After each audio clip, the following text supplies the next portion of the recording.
Salut à tous, c'est Beles86 et aujourd'hui on se retrouve pour une nouvelle vidéo.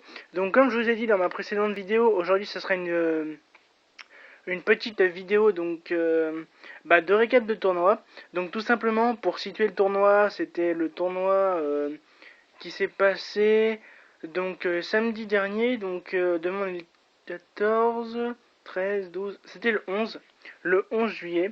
Voilà. Donc voilà, c'était un petit tournoi pas d'un niveau de régional, mais si je peux dire, c'était un tournoi qui pouvait rassembler quelques joueurs de la région, en fait, voilà. Ça s'est passé au Flip, c'est un petit festival de jeux en tout genre, etc. Donc voilà. Et donc il y avait un tournoi Yugi qui s'est composé de 5 rondes suisses et ensuite un top 8. Donc le top 8 était lors du soir, donc on avait une pause entre les rondes et le top. Et donc du coup voilà, et la demi-finale et la finale étaient enregistrées et mises sur une chaîne YouTube, voilà. Donc voilà, moi j'ai pas trouvé ça si mal. L'ambiance du tournoi était assez bien, assez bonne dans l'ensemble, etc. Le niveau des joueurs était bon, voilà.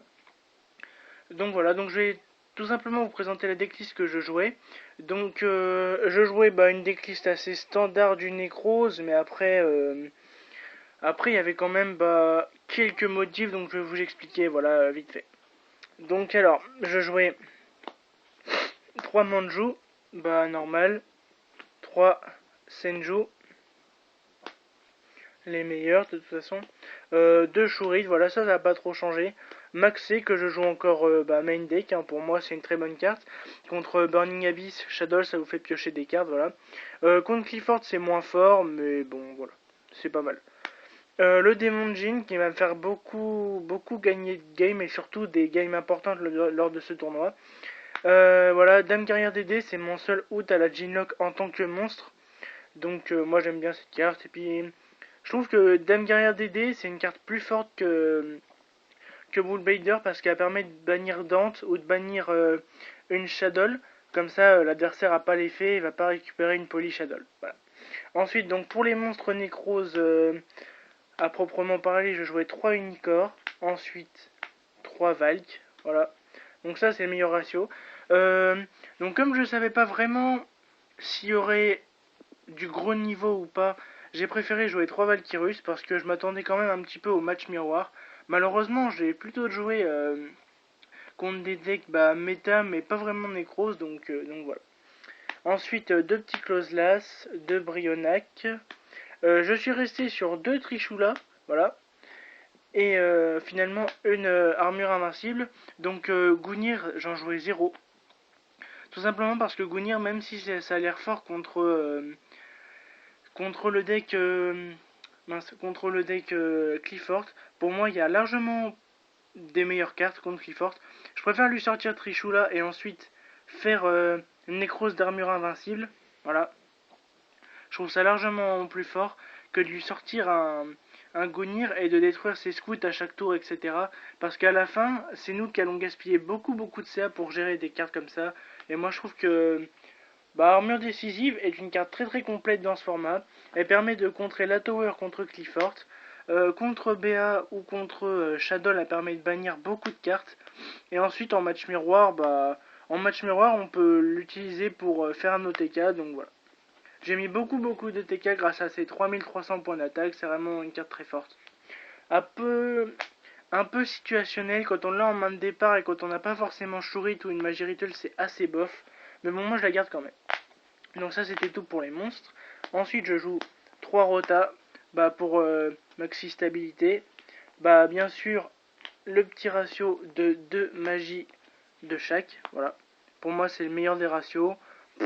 Voilà, puis ça restera toujours comme ça jusqu'à ce qu'il y ait la banne. Ensuite je jouais 2 typhons. Donc moi je suis quelqu'un qui se place sur la réflexion en fait. Je me dis que 3 typhons ça serait trop. En match miroir c'est inutile 3 typhons. Et ensuite un seul typhon et un galaxy comme je jouais avant, ça servira à rien. Parce que Galaxy on peut plus l'utiliser contre Clifford. Parce que avec le Clifford turbo si je peux dire, il pose plus beaucoup de pièges. Donc ça veut dire que pour activer l'effet de notre cyclone qui est dans le cimetière, faut déjà avoir banni, enfin détruit ou ciblé une carte qui est posée sur le terrain. Et du coup, bah, si le Clifford pose pas de carte, et bah notre cyclone sert à rien. Et du coup, quand on regarde les decklists des Clifford Turbo, on voit qu'il joue que Skill Drain et Emptiness. Donc moi, voilà, j'ai deux réponses parfaites que je peux chaîner à l'activation des cartes adverses. Donc voilà, c'est super fort.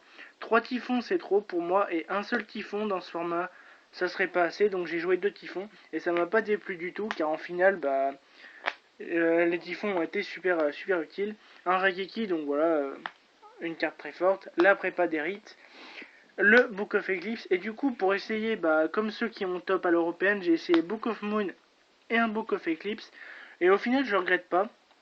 Le livre de la lune est une carte super défensive, ou peut être une carte super offensive aussi, et, et du coup bah cette carte n'a pas les problèmes qu'a livre de l'éclipse. Avec ça on peut bloquer un tour de BA, on peut mettre Darklo face down, etc. Et l'adversaire piochera pas de carte. Donc voilà. Donc pour moi c'était le bon ratio. Ensuite je vais vous montrer donc mon extra deck. Donc un Rhapsody, un Cowboy, un Dweller, un Degusto, un Degusto, une chaîne, un Exciton qui m'a fait gagner pas mal de games ce week-end, un lot sinistre diamant qui m'a fait beaucoup de bien ce week-end aussi, un Castel, un numéro 103 que je joue toujours parce que pour moi bah, y a toujours des decks qui jouent sur des boosts d'attaque, etc. Donc moi je trouve ça vraiment, je trouve que c'est vraiment une carte forte. Euh, bah, Ptolémaeus et Diamond pour contre Shadow et BA. 2-0, un mangeur d'étoiles et un shooting star. Voilà. Donc ça c'était mon extra deck. Il n'y a rien de très nouveau si on peut dire. Mais bon, voilà, c'est un bon extra deck. Un petit token. Et du coup, on va passer au side deck. Donc pour le side deck, je me suis un petit peu creusé la tête. J'étais parti sur un side deck qui pouvait contrer le deck Clifford Turbo, si je peux dire. Et du coup, bah, j'ai pas affronté de Clifford lors de ce tournoi, voilà. Donc, bah, au final, je sais pas vraiment ce que ça vaut, mais en ayant playtest sur internet, je pense que c'est pas mal. Donc, deux Lancea en miroir. Contre aussi le deck Spiritual Beast, etc. Donc voilà, c'est une bonne carte selon moi. Ensuite, j'ai joué 3 Denko. Donc carte qui n'est plus très forte dans ce format, mais que j'ai voulu tester. Parce que le deck Clifford ne jouant plus trop de pièges, les mains vont se retrouver par exemple inutiles contre le deck Clifford. Et donc du coup, je vais mettre plutôt des anti-MP contre Clifford qui peuvent être chaînables du style Twister, etc. Et du coup, je vais partir sur Denko Seka pour tout ce qui est contre Satellar, etc. Donc voilà. Moi, je pense que les Denko Seka m'ont fait pas mal de games ce week-end. Après, 3 c'est peut-être trop, donc j'en mettrai sûrement que 2 dans le futur. Le troisième Typhon, et ensuite 2 tourbillons, voilà. Donc ça, c'est la carte que j'ai décidé de mettre contre le deck Clifford Turbo. Tout simplement parce que il va faire ses Wavering Eyes. Donc on a la possibilité de chaîner tourbillon pour détruire une des pendules. Du coup, Wavering Eyes détruit une pendule en général. Et, euh, et donc du coup, bah, je vais juste perdre 500 et il va pas les tutos. Ou alors on peut faire encore pire. Si on sait que l'adversaire a une mauvaise main, on peut faire Twister quand il va activer son scout qu'il a été cherché avec Wavering Eyes. Donc si on fait le compte, il a perdu les deux pendules, plus Wavering Eyes, plus le scout, pour juste essayer de commencer son tour. Et nous, avec Tourbillon, on va le détruire. Et du coup, après, il sera obligé de remettre des pendules de sa main pour faire une pendule et pour mettre killer, quoi. Donc du coup, ça nous fera beaucoup de CA. Donc je trouve que Twister était pas mal. Le problème avec Fairy je trouve, c'est que Fairy c'est fort mais c'est facilement contrable, alors que Tourbillon, peut-être on s'y attend pas. Et Tourbillon, ça peut être une carte que lorsqu'on a en main, on peut l'activer en réponse à Emptiness ou à Skill Drain pour mettre Trishula, etc. ou mettre l'OTK peut-être. Donc voilà. Ensuite, 2 décrets royales, pas 3, parce que je trouve que 3, j'ai un mauvais feeling avec 3 décrets royales. Donc, 2 décrets, ça me semblait bien. Vanity Emptiness, donc voilà, très bonne carte. 2 cohue cérébrales, donc pour le match miroir, ou pour d'autres decks qui pourraient m'ennuyer en mettant des cartes dans sa main. J'ai affronté un Twilight lors du tournoi, donc je l'avais sidé pour dire Dragon du Jugement par exemple, et qui perd 3 Dragons du Jugement d'un coup, donc ça c'était très bonne carte. Et Compétence de percée qui est une très bonne carte contre Shadow, contre Spell Canceller et Majesty Vanity Fiend, donc voilà. Donc on va passer dans le récap du tournoi. Donc pour moi j'ai fait un bon résultat parce que vous allez le voir avec le récap des rondes. Je vais donc gagner le tournoi, tout simplement. Voilà, donc je pense que ma compo était bien. J'ai affronté quand même pas mal de decks méta ce week-end, donc voilà, je vais vous faire la récap des rondes, tout simplement. Donc première ronde, je vais affronter donc Guild Messenger. Donc voilà, un youtubeur et également mon frère, voilà. Donc ça c'est la poisse, quand on fait un tournoi, on se joue toujours. Ou en général, on se joue assez souvent. Donc il jouait son deck Shadow, donc je sais pas s'il vous présentera un peu la récap de son tournoi. Donc je vais gagner contre mon frère 2-1. Voilà, tout simplement parce qu'il a eu des mains très très mauvaises. À la dernière, il a eu que des Shadow Fusion. Et sans blague, il n'a pas pu jouer de la partie, donc voilà. Je gagne cette ronde 2-1. Ensuite, je vais jouer un autre YouTuber, donc il s'agit de Dartil79. Donc il jouait Blackwing pour cet event. Tout simplement parce qu'il m'a confié qu'il avait plus trop de budget pour Yugi, donc il jouait le Blackwing en ce moment, etc. Donc je vais gagner 2-0. Malheureusement, il a eu des très mauvaises mains aussi. Voilà, par exemple, quand il activait des maxés pour piocher plus de cartes, il piochait des maxés en retour, etc. Donc c'était pas vraiment super. Et il était obligé de poser ses MP, etc. pour pas prendre Trishula. Donc du coup, je pouvais le gérer facilement avec des avec des loups sinistres diamants, etc. Donc voilà. Ensuite, je vais affronter un deck Yesenju. Donc, le deck Yesenju, je pense toujours avoir un bon match-up contre ce deck. Je m'entraîne pas mal contre ce deck, mais malheureusement, à chaque fois que j'en joue un en tournoi, je perds. Et ça sera ma seule défaite de la journée, ce sera contre un deck Yosenju. Donc il faut savoir que son deck était super bien monté, voilà. Il jouait des cartes que les personnes qui vont en tournoi ne jouent pas forcément. Il jouait des Yosenju qui font Catastor, etc. Et donc du coup, il a réussi à me faire une loop dans le deck Yosenju où il a pu avoir la contre-piège en 2 exemplaires, son Catastor, et il avait un Warning Face Down, donc je ne pouvais plus passer, etc. Donc voilà, donc tout simplement, je perds 2-1 cette ronde. Donc je suis actuellement à 2 victoires, une défaite après 3 rondes, donc pour moi c'était pas trop mal. Donc ensuite, je vais affronter un deck Evolzor. Donc voilà, c'était un deck que je m'attendais pas à affronter. Donc malheureusement, il va perdre 2-0 parce que le deck Evolzor est trop lent contre le deck Necrose. Et du coup, je vais gérer ses MP, etc. Puis après, il va prendre des trichous là tous les tours. Donc voilà, pas facile pour lui. Donc je suis à 4-1. Et ensuite, je vais affronter un autre Shadow. Et donc je vais gagner 2-0 parce que franchement, je trouve que ma composition était pas mal pour battre le deck Shadow. Et voilà. Armure décisive, etc. Ça fait le taf. Donc de toute façon, voilà. Bon, après, c'est un très bon joueur. Je le connais parce qu'il est de mon DC. Mais voilà, il a pas. Le pauvre, il a pas trop eu de chance non plus. Donc je termine à 4-1 à la fin des rondes. Donc je termine deuxième des rondes suisses. Et du coup, le premier, c'est la personne qui joue à Yosenju contre qui j'ai perdu lors des rondes. Donc voilà, donc je sais que je fais le top 8 le soir. Et, euh, et donc voilà. Donc je me présente au top 8 et j'apprends que j'affronte quelqu'un qui est de mon DC aussi et qui joue un deck Seigneur Lumière ou Twilight. Je dirais Seigneur Lumière, parce que j'ai pas vraiment vu les Dark en fait. Donc voilà, je vais donc gagner 2-0 contre la personne qui joue Seigneur Lumière. Je vais lui mettre la Jean Lock, donc il va meuler, etc. Et donc j'attendais simplement qu'il meule ses 3 JD. Et ensuite j'ai fait le push avec Trishula, etc. Et voilà.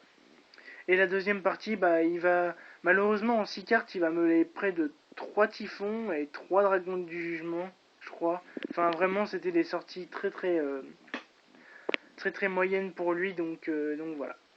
Donc ensuite je vais réaffronter Dartil 79 lors du top 4 du coup. Donc voilà, le sort va être pareil qu'en ronde malheureusement. Avec des meilleures mains de sa part, je vais quand même gagner 2-0 parce qu'il va quand même prendre des trichoulas, etc.